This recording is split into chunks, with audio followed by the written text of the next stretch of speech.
ചോദ്യം വായിക്കുക.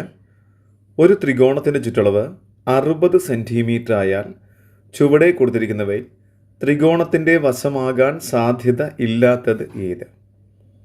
നമ്മൾ ആദ്യം ചെയ്യേണ്ട കാര്യം, ഇങ്ങനെ ചുറ്റളവ് തന്നിട്ട് നമ്മളടുത്ത് പറയും വശമാകുമോ ഇല്ലയോ എന്നൊക്കെ ചോദിച്ചാൽ അറിയേണ്ട കാര്യം, ആദ്യം ആ ചുറ്റളവ് നമുക്ക് ഇങ്ങോട്ട് എടുക്കുക. ചുറ്റളവ് എത്രയാണ്? 60 ആണ്. ഈ 60 എത്രയാണ് ചുറ്റളവ്? അതിൻ്റെ പകുതി പറയുക. 60/2 എത്രയാണ്? 30. അപ്പോൾ ആ 30 നമുക്ക് പരിഗണിക്കാൻ പറ്റില്ല. 30 മുകളിലും നമുക്ക് പറ്റില്ല. 30 പറ്റില്ല. 30 ചെറുതായ സംഖ്യകൾ ആരാണോ അതെല്ലാം വശമായി പരിഗണിക്കാം.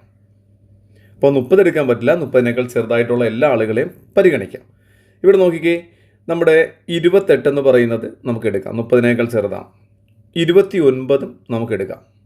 1 എടുക്കാം, 30 ചെറുതാണ്. 30 എടുക്കാൻ പറ്റില്ല. നമ്മൾ പറഞ്ഞു 30 എടുക്കാൻ പറ്റില്ല, 30 കൂടുതലും എടുക്കാൻ പറ്റില്ല. അപ്പോൾ നമ്മുടെ ആൻസർ സി ആണ്. ആൻസർ സി ആണ്. അപ്പോൾ ഇവിടെ പഠിക്കേണ്ട ഒരു നിയമം എന്താണ്?